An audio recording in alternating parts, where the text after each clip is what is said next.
Hello students, I am Roshni from Enlightening Yourself. Students, ये 7th class का बेटा chapter start कर रहे हैं हम लाइट। अब देखो, क्या आपने कभी लाइट देखी है? बेटा लाइट खुद हमें दिखाई नहीं देती, लेकिन लाइट को आप अगर आप देखना भी चाहोगे ना तो भी वो आपको दिखाई, लेकिन लाइट आपको देखने में हेल्प करती है। क्या बताया मैंने? आपको चीजें देखने में हेल्प करती है लाइट। तो आप देखो, जैसे मान लो रात का समय, अब हमें मालूम है कि हम आंखों से देखते हैं, लेकिन अगर हम आंखों से देख रहे हैं तो रात को फिर क्यों नहीं दिखाई देता? तो कोई चीज होगी जो दिन में भी हमें दिन में दिखाई दे रही है, रात को नहीं दिखाई दे रही। आंखें तो हमारे पास रात को भी है, दिन में भी है, फिर रात को चीजें दिखाई क्यों नहीं देती? उसका रीजन है क्योंकि लाइट में रात को लाइट नहीं होती और लाइट से ही हमें ऑब्जेक्ट दिखते हैं। तो लाइट क्या है? एक एनर्जी का ही रूप है।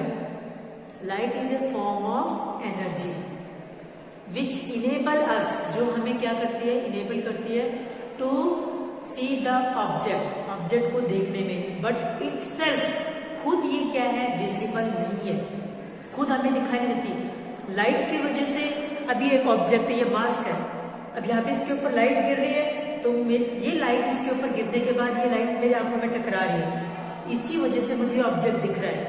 ये चौक है, इस चौक पे लाइट गिर रही है, गिरने के बाद जब इसके ऊपर जो लाइट गिरेगी वो मेरी आंखों से टकराएगी तो मुझे ये चीज दिखाई देगी।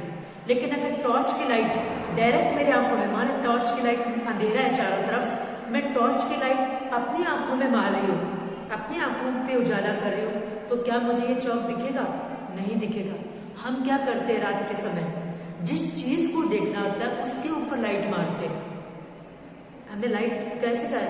किस चीज के? मान लो मुझे ये चौक देखना है, अंधेरे में दिख नहीं रहा, तो मैं टॉर्च की लाइट क्या है? इस ऑब्जेक्ट की तरफ करूंगी। तो टॉर्च की लाइट जब इस ऑब्जेक्ट पे स्ट्राइक करेगी, टकराएगी, फिर मुझे मेरी आंखों पे जब आके गिरेगी तो मुझे ये ऑब्जेक्ट दिखाई देगा। अब आपको पता चल गया हम किस तरीके से देख पाते हैं।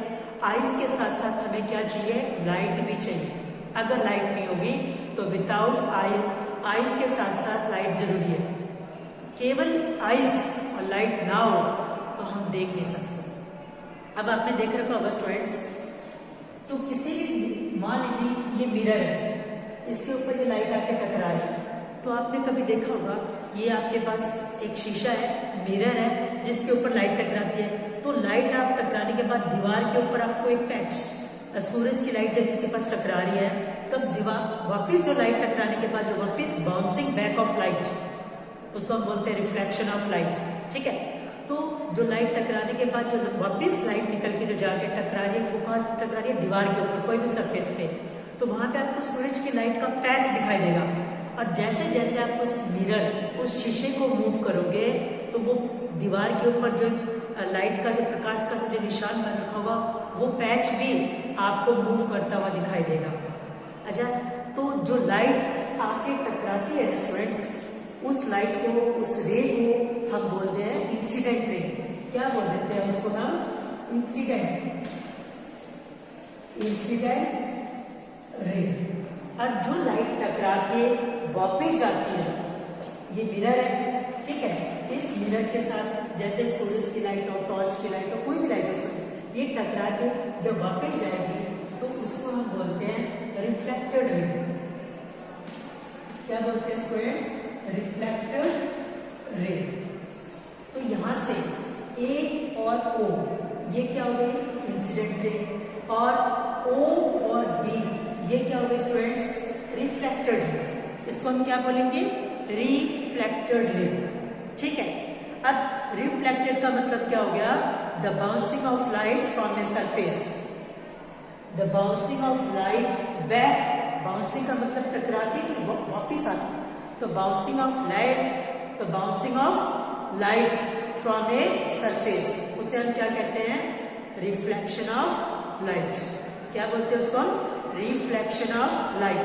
तो मैं डेफिनेशन लिख दे, the bouncing of light, the bouncing of light from a surface is called, उसको हम क्या बोलते हैं, रिफ्लेक्शन। इसे कहते हैं स्टूडेंट्स हम रिफ्लेक्शन ऑफ लाइट। क्या बोलते हैं उसे हम, टकरा के जो लाइट गिरती है, किसी भी चीज पे टकरा के जो लाइट गिर रही है वापस, उसको हम बोलते हैं रिफ्लेक्शन ऑफ। आप खाली रिफ्लेक्शन भी बोल सकते हो, लेकिन उस रे को क्या बोलेंगे, जो एक पतली सी जो किरण आ रही है, जो एक रे आ रही है, उसको हम बोलते हैं रिफ्लेक्टेड रे। और इसके बीच में आपने एक परपेंडिकुलर बना लिया, उसको आप कह सकते हो नॉर्मल। उस परपेंडिकुलर को हम क्या बोलते हैं, नॉर्मल। अब देखो इस रे और नॉर्मल के बीच में जो एंगल बनता है वो बनता है एंगल ऑफ इंसिडेंस। क्या बोलते हैं स्टूडेंट्स उसे हम, एंगल ऑफ इंसिडेंस। क्या बोलते हैं स्टूडेंट्स, इस एंगल को बोलेंगे एंगल ऑफ इंसिडेंस, जो कहां बना है, ए ओ, और इसको आप सी लगा दो, ए ओ सी के बीच में जो एंगल है ये एंगल। सो मैं एंगल की क्या डेफिनेशन बताऊं, the angle between incident ray and the normal, the angle between incident ray, ठीक है, ये इंसिडेंट रे हो गई, स्ट्रेट ये ऐसे ला लिया, द एंगल, ये एंगल हो गया between incident ray and the normal is called angle of incidence. दूसरा देखो, इसको डिनोट करते आई से, इसको डिनोट करते आर से। सो द एंगल बिटवीन, ये टकराने के बाद लाइट ऐसे आ गई ना, तो the angle between reflected ray and the normal, the angle between ये reflected ray and the normal is called angle of reflection. क्या बोलते हैं उसको हम, रिफ्लेक्शन। ये रिफ्लेक्टेड रे हो गई। अब देखो हमेशा ये एंगल होगा ना बेटा, ये इक्वल होगा, आई और आर हमेशा इक्वल होगा। अगर ये 30 डिग्री का है, 30 डिग्री का है, तो ये भी 30 डिग्री का होगा। ये 60 डिग्री का है तो ये भी 60 डिग्री का होगा। ये मान लीजिए 50 डिग्री का है, सॉरी ये 20 डिग्री का है, तो ये भी 20 डिग्री का होगा। आई होप इट इज क्लियर। तो जितने भी एंगल जो भी आ रहे हैं फ्रेंड्स, जितने डिग्री का होगा उतने डिग्री का ये एंगल बनता है। तो आपने देख रखा होगा, जो लाइट आके टकराती है उसको इंसिडेंट रे बोल देते हैं, जो टकरा के वापस निकलती है तो bouncing back of light of a surface is called reflection of light. अच्छा, ये लाइट 1 2 3 जितनी भी लाइट आ रही है स्टूडेंट्स, उसे हम क्या बोलते हैं, 1 मिनट स्टूडेंट्स। तो स्टूडेंट्स ये एंगल हमेशा क्या मिलेगा, इक्वल मिलेगा। तो इंसिडेंट रे, रिफ्लेक्टेड रे हमेशा क्या मिलेगी, इक्वल। अब आप देखो, जैसे आपने मिरर के अंदर, ये मिरर है फ्रेंड्स,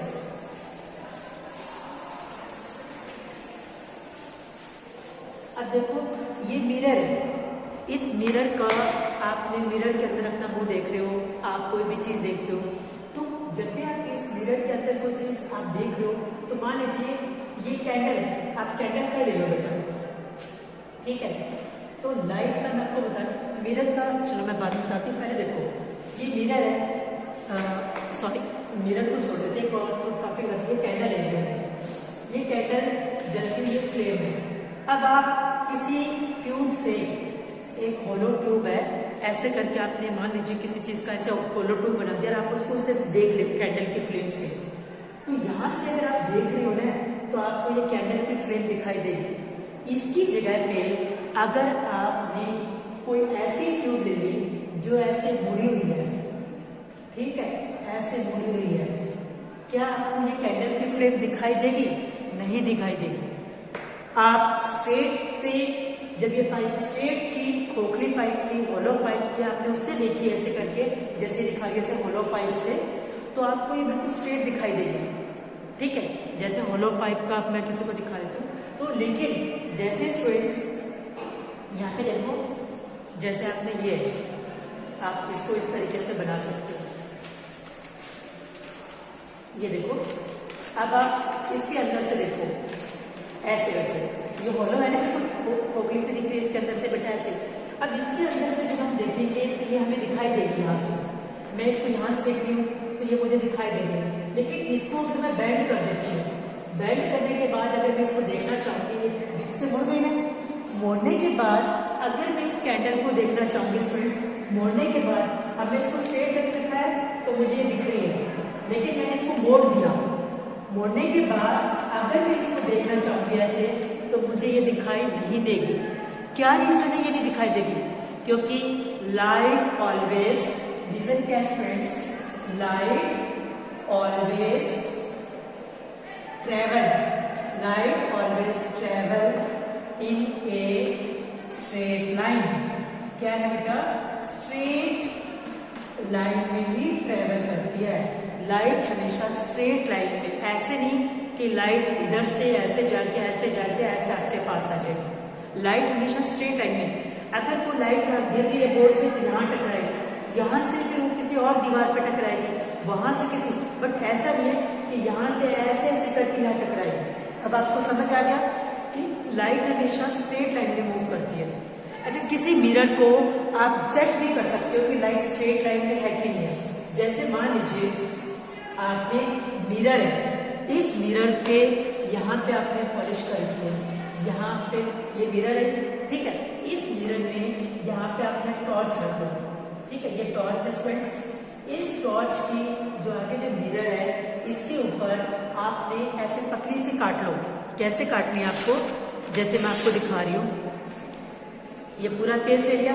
इस पेज में से आप पतले से क्या है, छेद करो, बिल्कुल पतला सा। आप पतले से 2 छेद कर सकते हो, एक यहाँ पर और दूसरा इस तरीके से यहाँ पर। 2 ऐसे आप छेद करो, आप पतले सी बना सकते हो, वहाँ पे आपको तक स्ट्रेट दिखाए। इस तरीके से देखिए, ये 2 दिखे बेटा स्टूडेंट। अब इसको इस टॉर्च के आगे से चिपका देना, तो आपको केवल 2 ऐसे लाइन से जो लाइट की लाइन है ऐसे स्ट्रेट आते दिखाई देगी, और इससे वापस ऐसे ही 2 लाइन स्ट्रेट की वापस आती हुई दिखाई देगी। तो आपको पता चल जाएगा कि जो लाइट के जो रेज है वो किस तरीके से ऐसे स्ट्रेट जाती है और फिर वापस स्ट्रेट टकरा के आती है। जितने एंगल पे ये टकराई थी उतने ही एंगल पे टकरा के बाहर वापस आती है। तो इस तरीके से आप एक्सपेरिमेंट करके देख सकते हो। तो जो लाइट टकरा रही है वो इंसिडेंट रे, जो टकरा के बाहर आ रही है उसको क्या बोलते हैं हम? Reflected ray. अच्छा, एक और चीज, मिरर के अंदर, अब मैंने ये कैंडल है स्टूडेंट, ओके, कैंडल, इसको हम बोलेंगे ऑब्जेक्ट। ये क्या होगा स्टूडेंट? ऑब्जेक्ट। और इस मिरर के अंदर जो कैंडल दिखाई देगी मुझे, इस मिरर के अंदर जो कैंडल दिखाई दे रही है उसको क्या बोलते हैं हम? इमेज। वो क्या होगी स्टूडेंट? इमेज। ये समझ आ गई? ये क्या होगा? ऑब्जेक्ट। ये क्या होगा? इमेज। समझ आ गई? अब इस इमेज को अगर मैं स्क्रीन पे उतारना चाहती हूँ, स्क्रीन पे, तो क्या मिरर के पीछे, ये मिरर है, मिरर के पीछे जाके मैं अगर इसको देखूँ तो इसकी स्क्रीन आएगी इसके ऊपर? नहीं आएगी। क्या अंदर जो ऑब्जेक्ट दिख रहा है उसके सामने मैं लाइट ऐसे करूंगी तो क्या ये इसकी स्क्रीन पे आ सकती है? नहीं, ये स्क्रीन पे ऑब्टेन नहीं हो सकती। अच्छा, तो इसको बोलते हैं ऑब्जेक्ट, इसको क्या बोलेंगे स्टूडेंट? इमेज। अब देखो, ये ऊपर की तरफ है फ्लेम, तो मिरर में भी फ्लेम ऊपर की तरफ दिखाई देगी। तो ये इमेज कैसी होगी? इरेक्ट। क्या बोलते हैं इस इमेज को? IRECT, erect. कौन सी इमेज होगी स्टूडेंट्स? इसको हम बोलते हैं इरेक्ट इमेज। कैसी है इमेज ये? Erect. 1 minute students, erect image 1 minute. तो इसको क्या बोलते हैं स्टूडेंट्स? ये IE होगा, ERECT, इरेक्ट इमेज। देखो ये सीधी है, अगर यही हमें ऐसे दिखती और ये फ्लेम नीचे की तरफ होता, ये जो इसकी जो फ्लेम है अगर ये नीचे की तरफ होती तो इसको हम बोलते हैं इन्वर्टेड। लेकिन ये ऐसे नहीं दिखाई दे रही। ये मिरर में हमें, जिस मिरर में हम फेस देखते हैं उसमें हमेशा इमेज कैसी बनती है? इरेक्ट, इरेक्ट बनेगी। दूसरी चीज क्या होगा? साइज सेम होगा। साइज क्या होगा फ्रेंड्स? सेम साइज की। जितने साइज का ऑब्जेक्ट है उतनी साइज की क्या होगी? इमेज। तो मिरर में जो इमेज बनती है वो इरेक्ट और सेम साइज की बनेगी। सेम साइज क्या होगा? सेम, तो आप सेम साइज लिखेंगे, ठीक है। दूसरी चीज देखो, ये डिस्टेंस। अब ये मिरर है, देखो यहां से इसका डिस्टेंस अगर 4 मीटर है, कितना स्टूडेंट्स? मान लो 4 मीटर है, तो इमेज भी कितने पे होगी? 4 मीटर पर है। तो अगर पूछे कि अगर मिरर से मिरर से ऑब्जेक्ट 4 मीटर की दूरी पर है, तो इमेज कितने पीछे होगी? इमेज की कहाँ पे बनेगी? इमेज भी स्टूडेंट्स 4 मीटर पीछे ही बनेगी। 4 मीटर का है, इमेज पीछे बनेगी। ये बिल्कुल यहाँ पर आ जाएगा। अगर ये यहाँ पर आ जाएगा 2 मीटर पर, तो इमेज भी कहाँ आ जाएगी स्टूडेंट्स? 2 मीटर पर ही इमेज आ जाएगी। समझ आ गया? अगर पूछे मिरर से ऑब्जेक्ट का डिस्टेंस है 4 मीटर, तो मिरर से इमेज का डिस्टेंस क्या होगा? 4 ही आएगा, 4। लेकिन अगर पूछे इमेज ऑब्जेक्ट और इमेज का डिस्टेंस कितना है, तो 4 + 4 कितना आ जाएगा स्टूडेंट्स? 8 मीटर। तो कितना आ जाएगा? 8 मीटर इमेज और ऑब्जेक्ट का डिस्टेंस, क्योंकि 4 मीटर। इन दोनों में कितना होगा स्टूडेंट्स? यहाँ पे कितना है? 2 + 2 4। तो ऑब्जेक्ट ये क्या हो गया? ऑब्जेक्ट, और ये क्या होगी? इमेज। तो इन दोनों का डिस्टेंस क्या होगा? यहाँ पे इनका डिस्टेंस हो जाएगा 4 मीटर। तो ऑब्जेक्ट और मिरर का आ गया, ऑब्जेक्ट और इमेज का आ गया। मिरर में हमेशा इमेज कैसे दिखती है? प्लेन मिरर में स्ट्रेट इरेक्ट दिखती है। स्ट्रेट को क्या बोलते हैं? इरेक्ट। जैसे हमारा ऐसे दिखते हैं। और जितना इससे इस साइड होगा उतनी इमेज क्या है? पीछे बनेगी। इमेज और इनका डिस्टेंस आपको समझ में आ गया होगा। अब ये टॉपिक मैंने क्लियर करा दिया स्टूडेंट्स। अब मैं एक क्वेश्चन पुट करती हूँ कि मैंने आपको स्टार्टिंग में समझाया था इंसिडेंट रे, रिफ्रैक्टेड रे, ठीक है? तो मुझे बताओ, अगर मैंने आई की वैल्यू 30 डिग्री बताई है, 30 डिग्री है, तो एंगल आर कितना होगा? This is your today's question. So you have to give your answer in my comment box. So thank you students for watching my videos.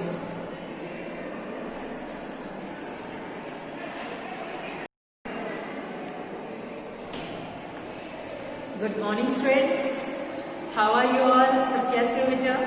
सो आज हम अपना नया टॉपिक शुरू करते हैं, दैट इज वर्क। तो ये टॉपिक देखो बेटा, what is work done? Work क्या होता है?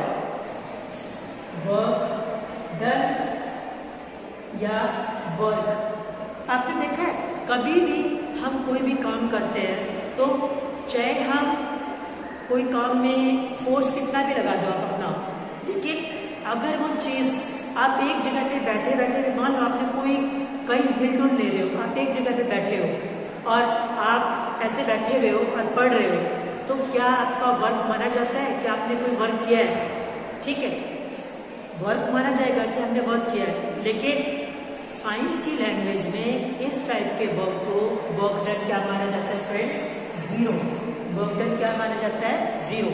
मान लीजिए एक कूली अपने सर के ऊपर वजन लिए हुए और वो ऐसे खड़ा है, तो खड़े होने जब उसके उस सर के ऊपर इतना वजन होगा स्टूडेंट्स, तो वो पर्सन थकेगा, वो थक जाएगा। क्यों थकेगा? क्योंकि उसके ऊपर इतनी ज्यादा फोर्स लग रही है उस सामान की, तो उसके कारण उसका टायर्डनेस, एनर्जी खत्म, उसकी एनर्जी तो खत्म हो रही है ना, क्योंकि। लेकिन साइंस की लैंग्वेज में अगर वो लेकर खड़ा है तो वहां पे वर्क डन जीरो माना जाएगा। देखो कैसे? तो वर्क क्या होता है स्टूडेंट्स? वर्क होता है जहां पे फोर्स अप्लाई हो और वहां पे क्या होगा स्टूडेंट्स? डिस्प्लेसमेंट हो। मतलब आपने किसी चीज पे फोर्स लगाई, फोर्स लगाने के बाद वो चीज, जैसे मान लीजिए मेरे पास ये है, अब मैंने इसके ऊपर ये चीज यहाँ रखी थी, अब मैंने इस चीज को यहाँ से उठाकर यहाँ रख दिया, तो इसके ऊपर मैंने फोर्स लगाई, चाहे कितने भी न्यूटन फोर्स हो, वो फोर्स हो गई। दूसरी चीज क्या हो गया? ये ऑब्जेक्ट यहाँ से यहाँ डिस्प्लेस अपनी जगह से, मान लीजिए ये बॉक्स है, इसके ऊपर मैंने 5 न्यूटन फोर्स लगाई। कितनी? 5 न्यूटन। अब ये ऑब्जेक्ट की पोजीशन थी ए, अब ये ऑब्जेक्ट आके बी पर पहुंच गया, यहाँ पर फोर्स लगाने के बाद ये ऑब्जेक्ट कहाँ पे पहुंच गया? यहाँ पे। तो यहाँ से यहाँ तक पहुंच गया ना बेटा, इसका मतलब इसकी पोजीशन क्या है? यहाँ से यहाँ पर चेंज हो गई। तो यहाँ पे डिस्प्लेसमेंट, चाहे डिस्प्लेसमेंट 2 मीटर ही क्यों ना हो, यहाँ से यहाँ तक डिस्प्लेस कितना हुआ? 2 मीटर हुआ। तो यहाँ पे 5 न्यूटन कितनी लगी? 5 न्यूटन फोर्स, और 2 डिस्प्लेसमेंट कितना हुआ? 2। तो यहाँ पे क्या होगा? वर्क डन होगा 10 जूल। लेकिन स्टूडेंट्स, अगर यहाँ पे देखो, अगर ये चीज मैंने इसके ऊपर फोर्स लगाया 5 न्यूटन, लेकिन ये चीज अपनी जगह से हिली ही नहीं, अपनी जगह से हिली नहीं, मैंने इसको धक्का दे रही इस बोर्ड को ऐसे जोर से, तो मैंने 5 न्यूटन फोर्स लगा दी, लेकिन ये बोर्ड यहाँ की यहाँ पर, ये दीवार को धक्का दिया, ये यहाँ की यहाँ है, हिली नहीं, तो कोई भी डिस्प्लेस नहीं हुआ। तो डिस्प्लेस का मतलब है अपनी पोजीशन से थोड़ा दूर हटना। जहाँ पे जो चीज़ है अगर वो थोड़ी सी भी दूर हटती है तो वहाँ पे डिस्प्लेसमेंट होगी। डिस्प्लेसमेंट होता है स्टूडेंट एक्चुअल में shortest distance covered by an object. Shortest distance, initial position और फाइनल पोजीशन, मतलब पहले ऑब्जेक्ट यहाँ था, बाद में ऑब्जेक्ट मान लो ऐसे, मैं भी दिखाती हूँ। तो मान लीजिए ऑब्जेक्ट यहाँ है, ये एक ही पोजीशन है, ये बी की पोजीशन है, ये ऑब्जेक्ट है। अब ये ऑब्जेक्ट यहाँ से घूम फिर के सारी जगह पे जाकर और ये ऑब्जेक्ट यहाँ पे आ गया, तो ये सारा इसने कवर किया है स्टूडेंट्स डिस्टेंस। इसको कहेंगे हम डिस्टेंस, जो एक्चुअल पाथ इसने कवर किया है। और डिस्प्लेसमेंट क्या होगा स्टूडेंट, पहले इसकी पोजीशन यहाँ थी, बाद में ये पर्सन, ए वाला ही पर्सन यहाँ के खड़ा हो गया, तो ये दोनों के बीच में ये होगा shortest distance. I hope it is clear. तो अगर ये हिला नहीं तो फोर्स तो 5 न्यूटन हो गई, लेकिन डिस्प्लेसमेंट क्या होगा स्टूडेंट्स, 0। तो वर्क डन यहाँ पे क्या हो गया, 0। आई hope it is clear. So thank you students. एक बार मैं दूसरा बताती हूँ।